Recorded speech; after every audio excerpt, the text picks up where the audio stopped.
So any type of scenario, but the point is a bomb is a bomb, or a package is a package at the very least. What was your first package where the guys in your team, whoever they were, said, all right, Jerry, it's your turn? Well, that's also the omen from hazardous device school. Be prepared that the first day you get back to your office, you will be in the suit down on a job. Beware. Because you had some departments, bomb squad was a part-time position within the unit. They would work patrol and keep a bomb suit in the car. So they may never suit up for a year or two. But their omen was, Ray Funderburg was, be prepared to be in that suit as soon as you get back. So don't think this is the end of it. And as sure as shooting, as soon as I got back, went out on a bank robbery with Jerry Brennan. And there we were. And it was a hoax device inside the bank. And it was surreal. It was absolutely surreal. I believe it was on 3rd Avenue, somewhere around Midtown or so.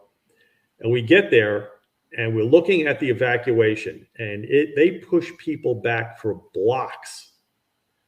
And I'm looking around like, there's nobody. This is Midtown Manhattan, 3rd Avenue, probably 11 o'clock in the morning. There's not a soul out there. And you just see the sector cars blocks and blocks away. I'm like, all right, I'm going to suit up, go in, take a picture. And I'm just walking down, and I see there was a cart there. The guy was selling oranges or making orange juice. He's gone, but the oranges rolled down the street, and it's like newspapers blowing. It was like a scene out of like an old sci-fi movie where Manhattan's gone, I would expect, Will Smith to come running by, There's nobody around. And it's just, you go in, there's this device. And I just remember, saying to myself, oh, Lord, please don't let me screw this up. Because, the world is watching someplace, And it turns out it's a hoax, it's a robbery, and everything went along fine. But that was my first introduction. Many to follow. The part about the orange is that just kills me, because I was thinking, you took the words right out of my mouth. It really is like a movie, right? It's a ghost town, newspapers rolling down the street. What's next? The tumbleweed, and then you have those oranges going by. Absolutely. Yeah. It speaks to the isolation in that bomb suit. But then again, people have said, and I think Joe Patowski said this, and I forgot to send you that article, but I'm going to email it to you a little bit later on this evening, from the Atlantic in 1994, where someone asked him about, life in the bomb squad. He says, it's actually the safest place to be. And their person was shocked that he said that. And they're like, why? Considering what you're dealing with. He's like, I don't have to worry about somebody walking up behind me while I'm working and shooting me in the back. Right. Patrol does. Patrols, that's the most dangerous job. Me, the scene's secure by the time I get there. As we said earlier, Patrol's got it on lock. ESU's got it on lock.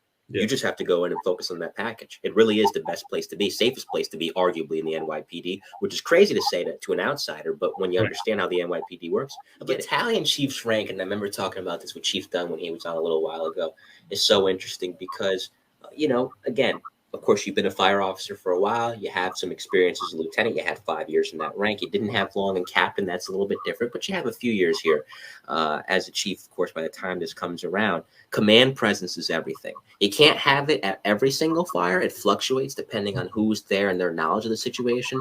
But when there's a lot of moving parts, tell me about a battalion chief's role in essentially being the rod that holds everything together from a command presence standpoint at a fire. And what are some notable emergencies where you felt, man, I really improved in this regard to get to this point in my career, and I really think I handled this, specifically as a chief, really, really well?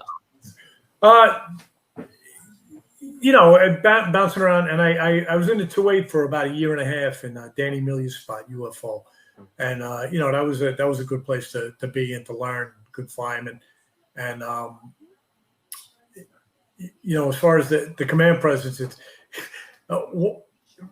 it sounded silly, but when I first started ABC, and I said, listen, if I'm going to be if I'm the ABC that night, acting battalion chief, he's still a captain, but you're acting for the tour, and I have a fire, and I'm the first through chief, do I put the gear? I was asking somebody on the side. They said, put your gear on, take your time, let the guys do their job. They know what they're doing. You don't have to be there telling them, bring that line into, they know their job. And then you walk up nice and, not slowly, but you take your time, you do a size up, you get a feel for the job. You're listening to the handy-talkie. You're seeing how things are going. And that little piece of advice helped me immensely, because it was like, all right, yeah, right. I don't have to rush and put my pants on and get down there. These guys know what they're doing. They don't need me right there holding their hands. They know what they're doing. They're professionals. And that was great. And then listen, you get there, and either you like it or you have some suggestions, you want something else done, and you do it. You are a chief, and battalion chiefs of the two ranks, battalion or deputy, battalion chief is a much better rank, because you do get to have an impact. You're the first chief on the scene sometimes, or you get to go into the building. As a deputy, you're standing out there with the clipboard. you can have an impact sometimes, but listen, again, the guys know what they're doing. So it's very, very rarely as a deputy you get to have an impact. Now, talking about OD Studio, as I said I would, we'll hit on a few more things because I don't want to keep you too long. It's been a great hour and change talking with you. Now, when you started it in 2003, you were still on the job. So for 10 years Correct. there, from 2003 until you retired from the NYPD in 2013, you're juggling both. So how was that, between juggling the job and all the pressures that may come with it, and the pressures, I should say, of trying to get your own gym off the ground and trying to get it, as good as you've gotten it to this day, where now it has an excellent reputation? Well, thank you. It was very hard. With all business owners and anyone else, and most cops, firemen, all have second careers or other jobs. I hate that term. They call it side gigs. I'm like, no, it's another career you have going. So at that time in Tribeca, there were no gyms or private studios in Manhattan, basically in that area. And that what made me say, I want to bring, boutique or personal training back to personal in that area. And it was a struggle, because I was working at the 10 and, doing 4 to 12s. And then I went to the SNU unit. And that's what made me also go into the scuba unit, because you only work 3 days a week, 12-hour tours. They were one of the only units that did that. And it was great, because you did 3 days, and then 3 days off, and then 3 days a night in a flip-flop. So it allowed me to really run and concentrate more on my business, which was great. And, still have that love for the job and doing what I love, being in the water and stuff like that. So, but with work-wise, like any other business starting out, like you starting on a radio show, it's getting people to come. Like, how do you advertise? What do you do? And I had to learn. I wasn't I didn't have a degree in marketing. So I was like, what do I need to do to get the word out and it just basically came word of mouth. It took some time, getting people. It was funny, because when I opened my gym in 2003, directly across from me in a loft was a bunch of the Victoria's Secret models. And I have to say, that's what got me started. And they said to me, I need somewhere to train without having, back then camera phones were just starting out. And they're like, I'm tired of guys taking my pictures in, various poses or positions at the gym or bothering me. And I realized there was a niche for that for a lot of people who I want to go in and get a good workout, train without having to deal with the public or anyone bothering me. And one girl told another girl, then another girl, and then they told this celebrity or that celebrity, and it just basically went on. And I was like, wow, this is really cool. And they were more fascinated. They're like, he's a cop full time. He works, like constantly. But like any business owner, like I said, you put that time in, and it cost me my relationship at that time, that I had with this lovely young lady. But it was like, I had no time for her. I didn't want it to fail. Plus, I wasn't going to quit my cop job and just to keep doing the gym thing, because I was like, that wasn't as stable as I thought it was going to be. Every business has its ups and downs. So, but that's how I got started, and then just grew by word of mouth. So this was a definitive moment. It's February 26, 1993. We hit 30 years since this event this year. And just after noon, a call for an explosion at the World Trade Center comes in. You take it from there. Yeah. Hey, Mike, I'm going to say I was on the unfortunate side of having too many big jobs through my career, like so many that were in the job at that point. But it's still a lot more than just this job. But, we'll talk about the bombing of the World Trade Center in 1993. Interesting, I was in Sergeant in Charge Truck 7 at the time. It was our day tour. We were in quarters. Guys were getting ready to, do their job. I assigned Adam Carr, Boy Carr. They went out on patrol. I was working with Bob Schoenbach, police officer, little older gentleman, but I'm going to say again, very fortunate to have Bob in the squad, and Bob was just a great cop. He was a person of very calm demeanor and unbelievable talent and skills.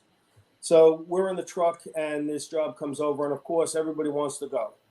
I think the citywide supervisor had said at that point a number of cars had already gone in. I think our boy car was directly assigned to go in, but they asked the Brooklyn and Queens trucks to kind of cover the whole city and stay back in your area. And so obviously then you say, oh, I'm a little discouraged. Here we are. You know, we'd like to be going in on this job. That's what every emergency cop wants to do. You hear a big job, you want to get in on it. In any event, the job is starting to progress. We had gone to a couple of smaller jobs. We were responding because now many of the trucks were responding into the World Trade Center, and we had to cover, you know, a very big area. Lo and behold, they're now calling for an aviation unit. But first, they thought it might have been a building collapse or a train collision, not just a bombing. They didn't think it was a bombing early on. Now we're getting a call that the building is on fire and heavy smoke inside both the trade centers, and they decide they're going to activate the high-rise rescue plan. Part of that high-rise rescue plan is for NYPD Aviation to get engaged, fly to the location. If there are rooftop rescues that have to be made, they would land on a roof, put emergency cops on the roof, and they would start to support the fire department that would come in to help fight that fire. So Bob, being the chauffeur of the truck, we were really close by to Floyd Bennett Field at the time, which is where we house our aviation units. The weather was a little inclement that day. If you remember, it was a little snowy, a little overcast. And so I don't know if they were out on patrol, but the main rescue helicopter was in quarters. And so as they're calling for this high-rise rescue, part of the plan is for one of the emergency trucks to respond to Floyd Bennett Field so that we can get on the airship so that we can be ready to perform rescues if that were to come about. And so Bob Schoenbeck, myself, I think it was Joe Zogby and Bob Grogan that also got there in the Adam car or the boy car. And so the four of us boarded the 412. We were on the airship with pilot Greg Semendinger, Tom DeFresco, and the crew chief, Rich Trottier. And so 7 of us on the ship, we're flying into Manhattan. Now, we loaded the ship with equipment, right? SCBAs, forcible entry equipment, different things, rope rescue equipment in case we had to do that. And we fly into Manhattan, and the first thing Greg Semendinger was told to do was land so that I guess they could offload some things and then they would think about conducting a survey. And so he asked us all to get out of the ship. And I said to him that, I could be the eyes and ears for the rescue team. So I'd like to stay on the ship. In the meantime, we had rigged the ship so that we could do a rappel, which was part of the high-rise rescue plan. So the pilot allowed myself and Bob Schoenbeck to stay on the ship. We flew up then to do a survey. The cloud cover was such that we could get up and see the rooftops of the buildings. We could see there was one of the towers had a platform on top that actually is a place where the helicopter could land in the center of the platform. That building, people were outside on the roof. The other building had the antenna, and there was nobody on the roof. And that was really the building that was filled with most of the smoke. You could see most of the smoke was in that tower. And so I said to the pilot, that's the building that needs our help.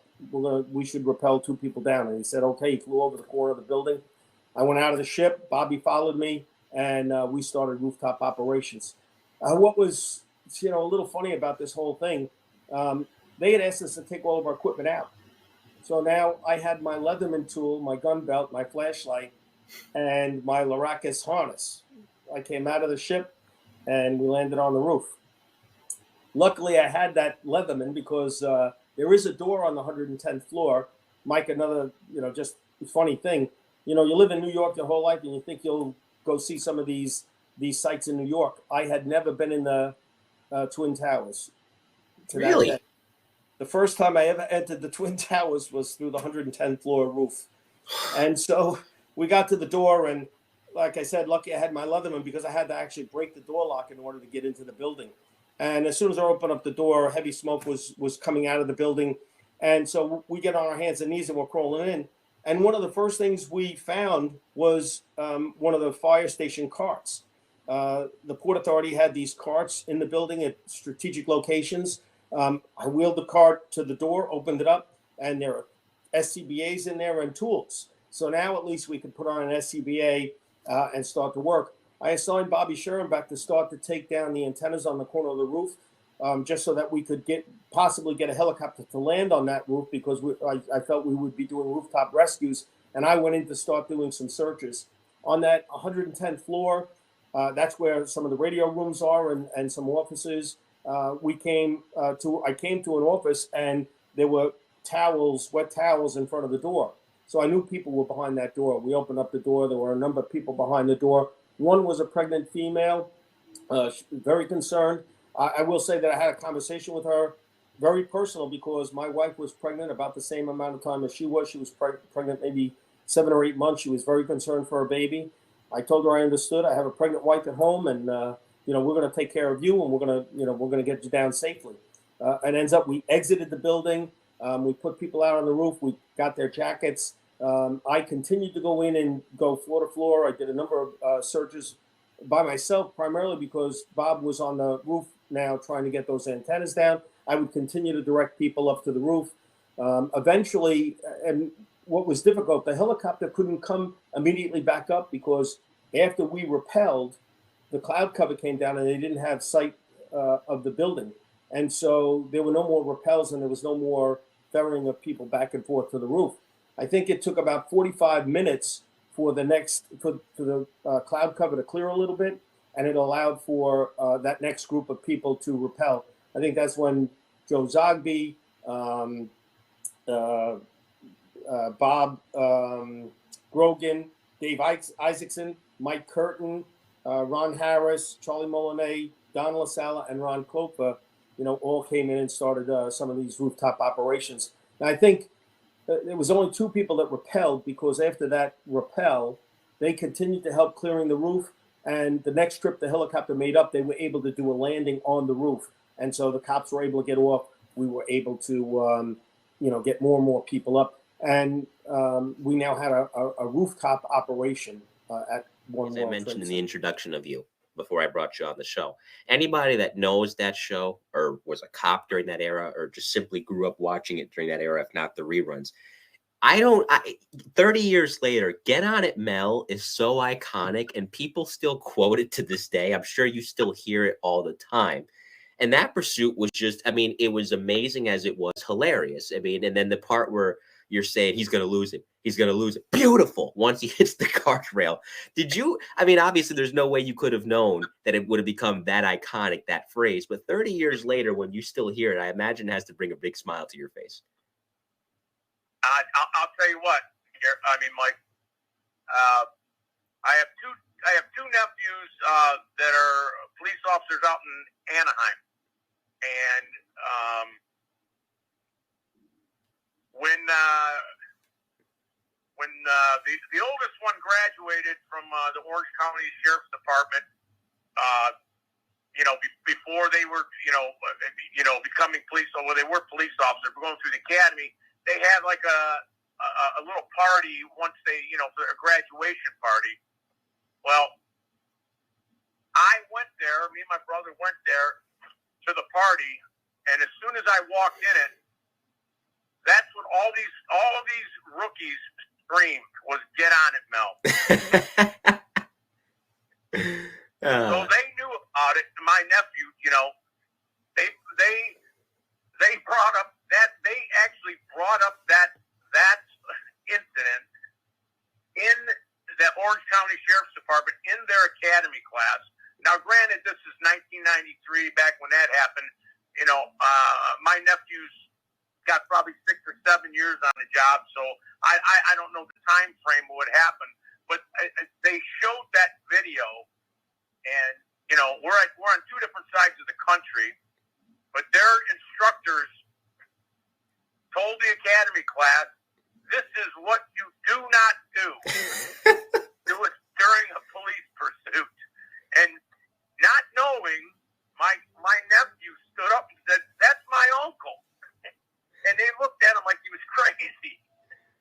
Oh my story goodness. my nephew's telling me after the fact. Oh my goodness. But that just goes to show, you know what I mean, that the era and how obviously tactics have changed, and you know what I mean. Everything's changed in that many amount of years. But I mean, like I said, that just goes to show you how policing is, you know, changed, and there's obviously different tactics. You know what I mean? But oh, of course. Yeah, from 93 to now, it's like I said, it's 30 years. But watching that back, I got to give Mel, and hopefully I can get Mel on the show sometime. But I got to give him credit. If I'm, you know, I'll give him credit here. And if I'm ever able to interview him in the future, I'll give him credit to his face. The way he drove during that pursuit, that man was a driver because he was masterful at staying with the car, weaving in and out of traffic. You guys briefly cut through a construction zone. You got cones there. But yet he was able to do it like, you know, he was one of those drivers, one of those stunt drivers that you see in the movies, man. I mean, he was incredible. yeah, he got a lot of practice. We would probably average 3 stolen car arrests a week. I mean, you know, that was our main, you know what I mean? Our main, you know, everybody likes, you know, a certain thing to do on a job. A lot of people like to go, you know what I mean, make drug arrests. A lot of people like to, you know, do this, do that, you know what I mean, whatever. But that's what we enjoyed doing the most, you know what I mean? So he got a lot of practice driving. He did. And that chase made greatest moments when Cops did a special, I think back in 2000. And that was one of them. It was the opening segment. And as Mel said at the end of the chase, you know, and you summed it up perfectly as well when you said you never know what the heck's going on. Because the way that car hit the guardrail, you would have thought that those guys, at least the driver, was killed. Miraculously, all 3 of those guys survived. One of them had to go to the hospital. But the other 2 guys, you pulled them out the car, you put them in cuffs, and you arrested them. They were very fortunate to not get killed. Yeah, it was. Yeah, I mean, there was no stopping. I mean, that car went head on right into that guardrail, that end, right off of 55th and Prospect there. Yep. Yeah, I thought the guy was going through the windshield because when we came out, it's almost like we had to peel him off the dashboard to get him out. You know? Yeah, no, of course. And like I said, he did have to go to the hospital, and they just missed the car because there was a car that was innocently driving by that they just narrowly missed. And the part that was that people were putting in the comments, not on this stream, but on that episode and on the Greatest Moment special was, and this is something that's become iconic to them as well as viewers of the program, when you racked the shotgun midway through the pursuit, because originally people forget the call was, when it first came over as a carjacking call, that all 3 of them were armed. Yeah, that's the call that we and that pursuit came from the 5th district. Yep. And and we just happened to, ironically, we were sitting in an apartment complex, sitting on a stolen car, waiting for somebody to get in it, and this call came through, and the pursuit was coming right down the street that we were sitting on, and we just happened to get right in the caravan of this pursuit. and of course, with Mel's driving, we ended up in first place right behind the car. There you go. Yep. And then I laughed too in the part when Mel was like, there's a car right in front of him. But there was no way that car was going to be able to keep up. A big year for you. With the FDNY merger also comes the formation of OEM, where, as we talked about earlier, that interagency collaboration is now official. Now you have the NYPD perspective, the EMS perspective, along with the FDNY perspective in that office operating out of 7 World Trade Center. It's a new thing for everyone. And no matter what it is, even if there's some uncertainty, it's still an honor to be asked to be a charter member, to have yourself be a part of that process. So as far as getting into OEM, tell me about that opportunity. Well, that's good. That's a bit of a funny story, which I probably wouldn't tell, but in honor of Jerry's passing, I'm going to tell this part of it. We had the UNGA, the United Nations General Assembly, and when we had the UNGA, EMS would set up a command post at the Port Authority Police Building 269 at Kennedy Airport, and we would coordinate medical escorts because every VIP that came in got an EMS transport as part of the motorcade that went into Manhattan. So we had 2 EMTs and I think a lieutenant at the command post, and I was chief in Queens, and I went there as part of my daily rounds to check in and see if they needed anything. And I get a call on the radio, could 10-1 the tour commander, call the tour commander, which is our city, not like citywide tour commander and FDNY at the time. Tour commander was a communications captain that ran citywide operations, was basically in charge of the communication center, but also called policy for field stuff until, you know, supervisors can get on the scene. The duty chiefs were called just that, duty chief. So I was the Queen's duty chief, and they said, hey, Jerry Howard's on the phone. He wants to talk to you. And I said, Jerry Howard? Jerry Howard was emergency manager at EMS during the Jim Kuhr administration. Jim Kuhr was the executive director of EMS, another great leader that helped bring EMS out of the dark ages in the 80s. And the civilian emergency management job, he wasn't the first emergency manager. A gentleman by the name of Jim Alexander had that job before him, but Jerry would do the interagency stuff just like an emergency manager would. He had already had time in the U.S. Army as an officer, and he was a crisis manager at IBM. And so at this time, I had already interviewed for the OEM position because there was a really odd, obscure ad in the newspaper for an urban northeast city is looking for an emergency management director. Like, we didn't know what it was. And a bunch of us applied. I mean, and I was fortunate enough to get an interview for that. So Jerry picks up the phone and he says, hey, Skinny, you know that job you applied for? Yeah. He's like, well, you're not getting it. But they gave me a list, and I'd like you to come on board, possibly as one of the deputy directors. He's like, meet me at this place tomorrow. So we meet in a diner in Kips Bay in Manhattan. Jerry didn't know anything outside Manhattan. New York City was Manhattan. Anything outside Manhattan was my problem. So he had one of his, at this time, Jerry was Indiana State Emergency Management Director, right? So he gets summoned by the Giuliani folks, and they offer him in this position. You know the term back of the napkin, Mike, right? Yes. So I walk into this diner, sit down, literally hand drawn on the back of a diner napkin was an org chart. And he shows me what this thing is going to look like, and he shows me where he wants me to be, and the rest is history. And well, no, that's not true. The rest is not history, because then I had to go through this grueling vetting process by City Hall, and I met with Randy Mastro, Deputy Mayor Randy Mastro, Tony Coles, Denny Young was the mayor's chief of staff. I met with those three people, and they put you through the ringer. They asked hardcore, they were political questions. They were not emergency management questions.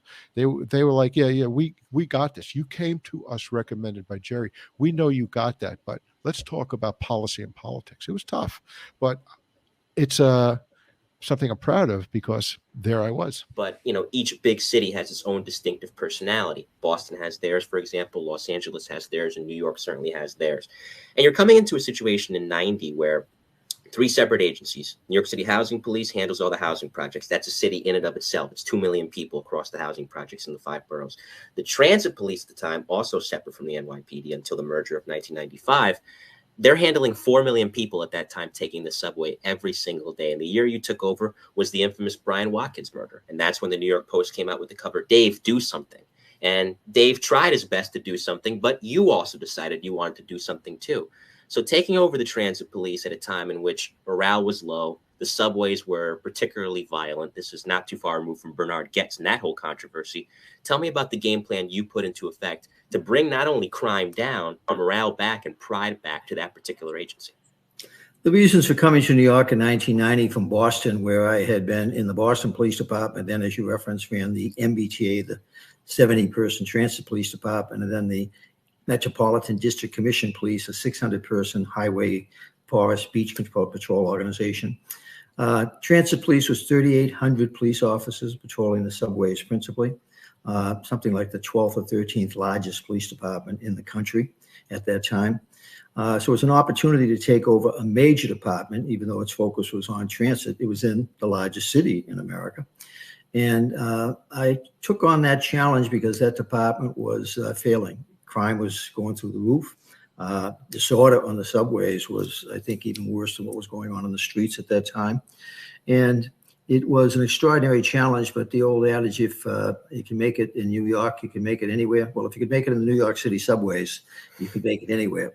And I specifically came to New York encouraged by 2 mentors, George Kelling, the co-author of Broken Windows, and Bob Wasserman, a colleague, mentor for 50 years, with the inducement that if you get the subway straightened out in New York City, you might have a shot at becoming an outside shot at becoming New York City Police Commissioner.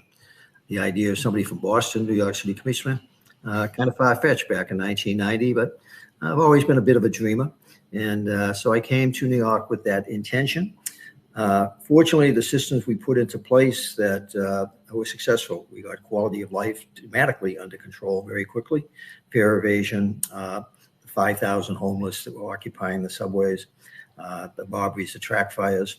And it was noticed by the public because every day, as you mentioned, 4 million New Yorkers got on and off that system. And even as the streets upstairs did not seem to get better, down below, it was noticeably different. So it was noticed by, in particular, Rudy Giuliani, who was now running for mayor once again after having lost to David Dinkins. And Giuliani approached me to apply for the position. I did apply. I was accepted by his nominating committee and came to New York. And the rest is history in some respects, that, if you will. I'm very proud of the accomplishments that I and my team. I always work with a team. I might be a very good leader, but a leader without a team is basically a leader without a team. And I had every place I've worked, whether it was transit, New York, I've always been able to assemble a great team. Jim Collins, who writes the great management book, says an expression: get the right people on the bus, get the wrong people off the bus, and get the right people in the right seats, and get them all working on spinning that flywheel. Flywheel takes a lot of energy and momentum to get it going, but once it gets going, it moves much more smoothly. But to do it, you have to have a team. And that's what I had in the transit system. That's what I had certainly in New York. We have many of the names, the legendary Jack Maple, Louis Anamone, who you referenced in your run-up as my chief of patrol and chief of department, John Timoney, John Miller, all legendary names in American policing. In some respects, it was kind of, I describe it as the Camelot of American policing in that period of time in New York City. Now, 2011 and 2012 is an interesting time to get to New York City because we get Irene in 2011, and that we felt the effects in the tri-state area, but then again, it got dwarfed the following year by the effects of Sandy, and Sandy really hit us hard. We were hoping it would turn out, and then it became apparent, as the days got closer, that this was not going to miss us, and we were in for a direct hit. So I'll ask you the same question I asked Chris Cimino when I got him on a while ago. When you knew that that storm was going to make a direct impact in this area of the country, in the tri-state, tell me about the prep work to begin covering that and when it actually hit, shifting into, if you will, breaking news mode. First of all, I appreciate the setup. You know your weather. Thank you for understanding the dynamics, because that is such a critical piece of the story of Superstorm Sandy. Because Irene performed in a different way than perhaps we expected this storm too, it did change the reference point for which people made decisions on Superstorm Sandy. So it's a great point. For us at WABC, covering with Lee Goldberg, Bill Evans, and Jeff Smith at the time, we did coverage straight for, I think, about 48 to 72 hours. We were at ABC 7 there in the studio taking shifts covering it. In the days leading up, there was a lot of evidence that this was going to be an impactful storm for the East Coast. But I knew the morning, about 24 hours before, when I saw a new product called the Storm Surge product. It was a future casting surge that showed how far the water would come up. When you talk about hurricanes, the most deadly part of a hurricane is the storm surge. What is storm surge? If you're standing at the beach and your toes are right at the water point, the surge is how far that water would come up from your toes to your body, or maybe even over top of your body. When I looked at the storm surge for Staten Island, and I took it over to the desk, and I showed Michelle Charlesworth and Phil Liboff at the time, I said, look at the storm surge. This storm surge shows part of Staten Island is covered in water. The next day, Michelle chose to go out there for a location. She was there when the big tanker went ashore. But when I saw that the storm surge prediction models were giving so much flooding to places like the Rockaways, I knew this was going to be a storm like we hadn't seen before. A lot of times when you see water predictions, it's hard to believe it, especially if it hasn't happened in modern times. But the computer models did predict accurately the storm surge and the danger of Superstorm Sandy. It was a perfect conglomerate of everything coming together.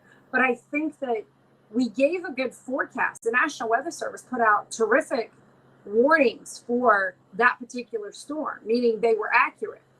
But the problem is exactly what you described, is a lot of people use the reference of Irene or even other events, and they said, it hasn't flooded at my house before. Oh, they said it was going to flood last time. I'm not going to go this time because I didn't have a problem last time. And this was absolutely a lesson that not only turned out to be fateful for some, but is one that we still talk about today. Never judge storms by a reference storm, because every storm is different. They bring new threats every single time. Learning about that storm and forecasting it, and then the follow-up, the recovery stories, which basically I just did another hour-long special with Fox Weather about this on the anniversary. So it's a never-ending story to me, because Superstorm Sandy forever changed some of the shorelines for us here on the East Coast. And it altered the way we respond to storms in New York City, and for a positive way that I think in the future will not only buoy us up, but it will save lives. I recently went to this hospital here on the east side of Manhattan, Langone, and I'm telling you, it's a fortress. If there's a storm coming between you, me, and the crowd listening, I'd run to the hospital real fast, because it's never going to flood over there. I couldn't. That was the best time in my career, I think. I had the most fun when I was in the 4th precinct. And that was for a number of reasons. One was, again, is seeing these young cops, how interested and excited they were. And that allowed you to get back out there, because the one thing I learned, and that's really where I developed kind of my community platform, with, how we could do things right. I think one of the things we make a mistake is we don't take the time to really sit down and get to know our constituencies. We really, people say community policing, it's a cliche, but myself and my team really had a great time interacting with the community and solving problems. And the truth is, most people, thank God, aren't usually victims in their entire lives of a violent crime. But everybody gets affected by quality of life. So what we did in the 4th precinct was we focused on quality of life issues, loud radios, illegal dumping, streetlights that were out. And the community just really embraced that philosophy that we were there to fix things. We didn't just say, well, you know what, your street light's out, so just call this phone number and they should help you. Maybe they will, maybe they won't, but we can't help you. And, what we did was we're like, no, tell us where the street light is. We'll get the number off the light pole. We'll go and call our contact in the lighting department in Yonkers and get the light turned on. And Mike, you would not believe the reception you get the next month when you say you're going to do something and then you do it. That's why the way we designed our community meetings was very structured. So what we would say is, first thing we're going to do is talk about everything we said we were going to do last month, and we're going to give everybody updates. So this street light got put on, this street light didn't. It didn't mean that there weren't some projects we were working together with the community that were in transition and we weren't able to finish them yet. They were in process, but you have to do that to show credibility. Too often in some communities, it's not just about discourtesy or brutality or misconduct. Sometimes communities are just unhappy with you because you're not being responsive to them. We have to remember, the communities is our client. We are there to serve them. They're our client. We don't operate in dollars and cents. We operate in community, crime stats. What does crime look like in a given precinct? But it also, how does the community feel about how we're policing? So this 4th precinct experience was just the best experience of my entire career because of those cops and those supervisors I got to work with. We can talk about fires specifically in this instance, because it doesn't necessarily have to be a high rise on the 58th floor. It can be anything. A lot of construction's happening too. Sometimes those materials can catch a blaze. So is there a notable fire of any sort? It doesn't have to be a 4-alarm, but just something that stuck out to you early on in your career from that time. As I think about that, there were so many that they almost blend together, but there is one that sticks in my mind for a couple of reasons. And this was, I can still see the building. It was a 5-story building. It was probably combined about 4 or 5 or 6 old tenements that were incorporated into one residential structure, 5 stories high. And I remember this for a couple of reasons. First of all, I came to work for a night tour and I wasn't feeling that well. In fact, I had a pretty bad cold. So I'm sitting at home and I'm thinking, geez, if I go sick, it's not like a job where you just call in sick and say, I'll be in tomorrow. It doesn't work like that. If you go sick because in my case, I had a cold, you can't go back to work until you go to the medical office and the medical doctor checks you out and authorizes you to go back to work. I don't want to bother with that, So I remember driving down to work thinking, all right, it's a cold. I know I feel run down. What the heck? How bad could it be? And the tour went okay until, again, is it the Peter principle? When something bad can happen, it happens. Again, about 3 o'clock in the morning, we get called to what turned out to be a 5th alarm fire in this building. And at the time, I was the OV, which is the outside vent person. My job was essentially to climb the aerial, in this case, to the top floor with the saw to start helping them open up cut the roof up there. And now I remember going up the aerial up to the roof, and I got, the axe and the halligan in my left hand. I got the roof saw over my shoulder. And by the time I get up the roof, I am wiped out. I mean, I can barely work. And as I start working up in the roof, starting to do my roof cuts, I'll never forget, there was a scuttle opening and a firefighter pops his head up. And he says, there's a good smoke condition on the top floor. And he says, there's a firefighter dying down here. And like right away, I'm thinking, oh, geez, how bad is this going to get? And I remember they needed assistance to help get this guy out. So I remember the feeling of going down the scuttle ladder and there's zero visibility. And I'm not the only one. There's a couple of the firefighters down there. And I'm groping around in the smoke, trying to figure out what's going on. And I come across this firefighter leaning over like this. And I'm thinking, geez, this got to be the guy. This must be the guy that's dying. And I remember going over to him and getting him in this big bear hug. And I'm thinking, I don't know what I'm going to do with him because I'm only average size. I'm 170. This guy had to be 200. And to drag him up and take him up a vertical scuttle ladder is going to be impossible. Yet I'm thinking, I got to do something. I'm not going to leave this guy here. And as I'm got my arms around him and I got my face piece on and he's got his face piece on, we could barely hear each other, but I hear this guy screaming, it's not me. It's not me. He's saying it's not me. And what he was doing, he was actually leaning over the guy who was unconscious, the firefighter who apparently had taken a bad feed and was the reason for the rescue. So as it turned out, someone on the roof threw a rope down the scuttle. They tied him off.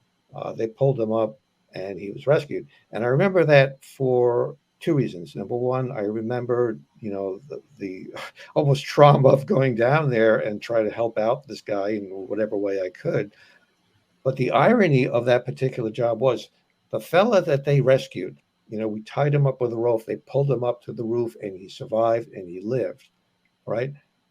His son, about 25 years later, when I was a deputy chief up in the Bronx, he made some really nice rescues at one of my fires.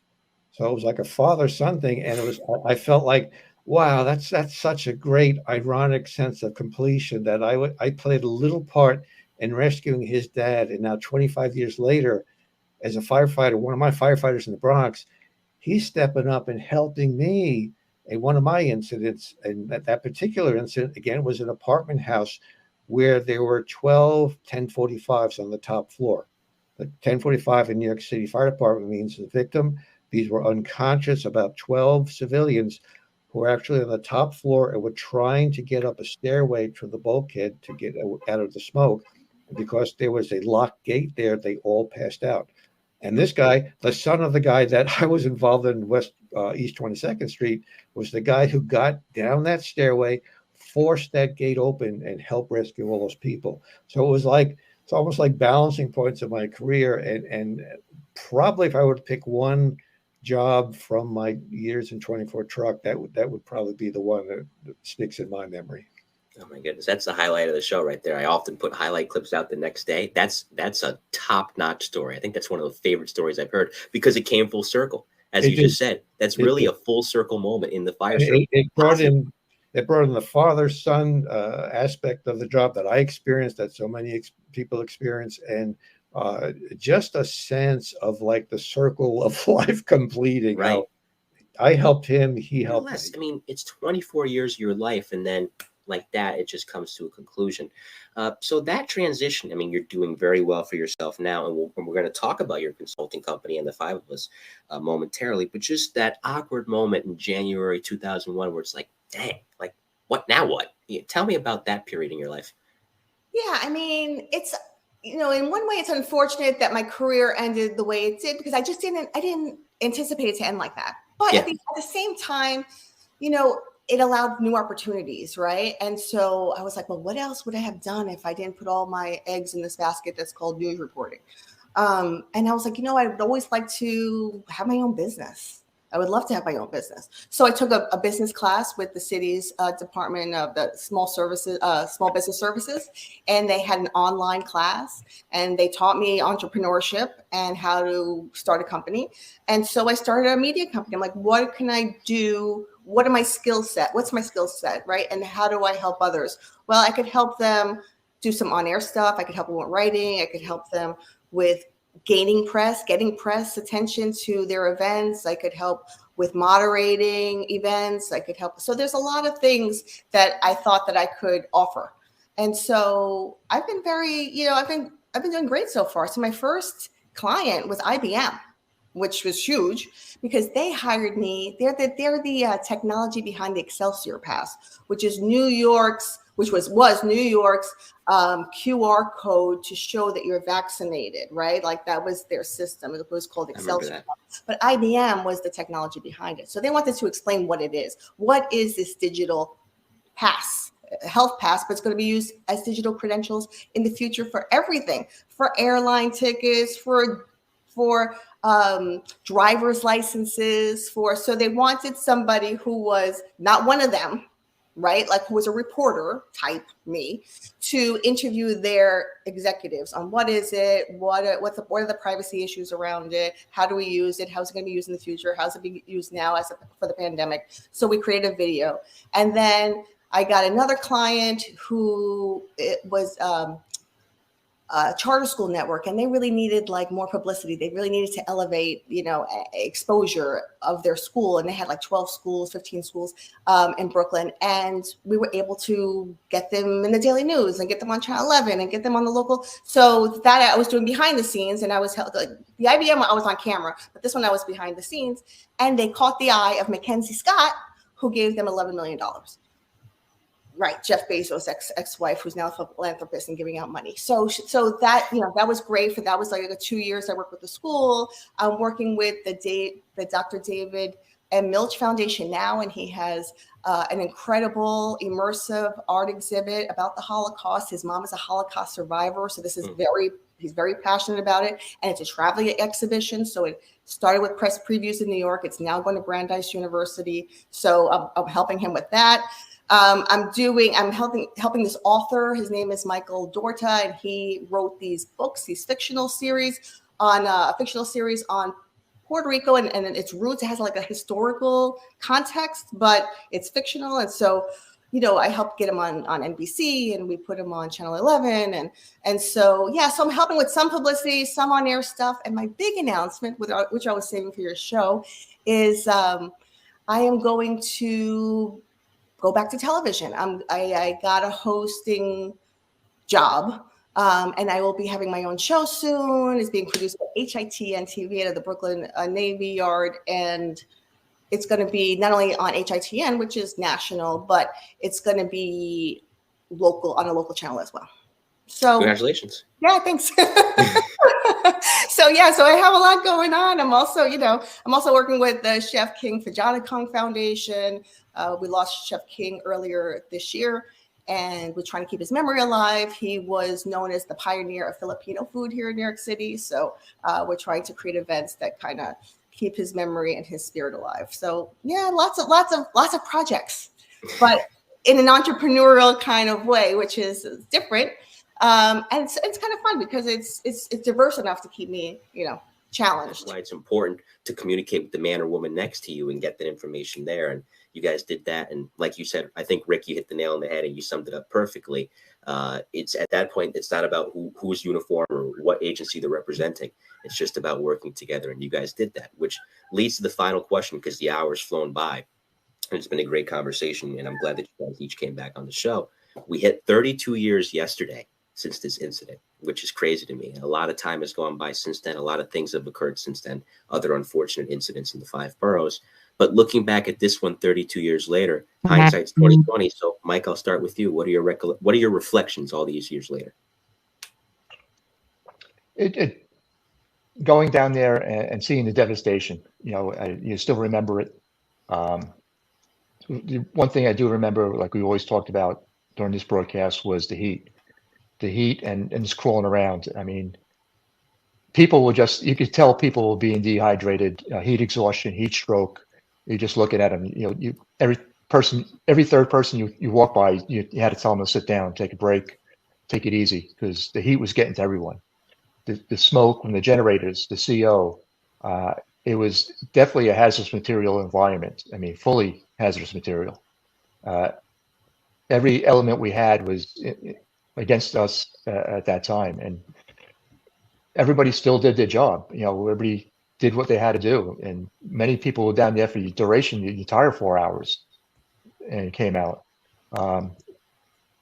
We're just personally, I'm just surprised more people weren't killed in that accident itself. 5 people, unfortunately, did pass, but everybody else on that train was extremely lucky. I have no way of knowing how they even survived that devastation. Rick? When I think back to that night, aside from the devastation, as Mike just described, and the heat and the surrealness of the entire incident, pride comes out. Pride, what we were able to do working together under such horrid conditions, tapping each other on the back and making sure you see what I'm saying, because this is what I need for you to do and where I need you to go, and to get it done and to get as many folks out of there as we did. I was really, really proud to be a part of that team. You hope and pray that nothing like that would ever happen again, but having now, been drafted into this horrible situation, you'd be prepared for any kind of repeat incident, and thankfully it didn't happen. So a whole gamut of emotions, but I think I walked away proud of what we were able to accomplish that night. Mm-hmm. And I think before I get to you, Pat, like I mentioned earlier, it paved the way for critical lessons to be learned, to where when it happened again, this time above ground 4 years later in Williamsburg in 1995, people who were there that night could say, okay, here's what we did that night that worked out well, or even here's what we did that night that didn't work out so well. Let's not do that here. And in that instance, it was just one fatality. The motorman was tragically killed in that accident in 95. But the lessons learned there, I'm sure, helped again 4 years later. So, Pat, that brings us to you. Bring us home. What are your reflections 32 years later? I just remember, and I always said it, and whenever I was instructing and stuff like that, and then when I was out at our specialized training school and teaching, and you told guys about jobs and stuff, and that was our way of explaining things, was telling about jobs that happened. And when I was explaining that job that night, one of the guys says, well, what, the exact same question, what do you remember? I says, we really went back to basics. As I really went back to like the very first vehicle extrication course, which had no Hearst tools. It was by the DOT, and it was basically using porta powers and hacksaws and all that. And that, you basically went back to moving metal, moving and bending metal. It was the very basics. To grab a purchase point, and you were either bending it out of the way, pushing it out of the way, pulling it out of the way. But it was, you went back to basics, and the few hand tools that you used. I mean, even taking an axe and hitting it with an 8-pound sledge and using it to actually cut through the metal. I mean, that was the basics back then, before Hearst tools and all that stuff, to get people out of accidents. I mean, accidents been happening forever.